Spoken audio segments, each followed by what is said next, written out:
Which one of the following characteristics is not shared by birds and mammals? Option A, ossified endoskeleton.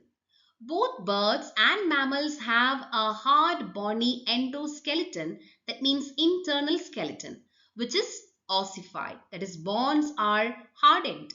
So, option A is an incorrect answer. Option B, breathing using lungs.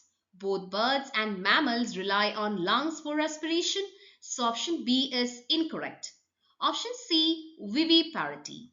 A viviparity refers to giving birth to live young ones, and this is a characteristic of most mammals, not birds. Birds lay eggs, they are oviparous animals. Therefore, viviparity is not a characteristic shared by both groups, so option C is the correct answer. Option D, warm-blooded nature. Both birds and mammals are endothermic. That means warm-blooded animals.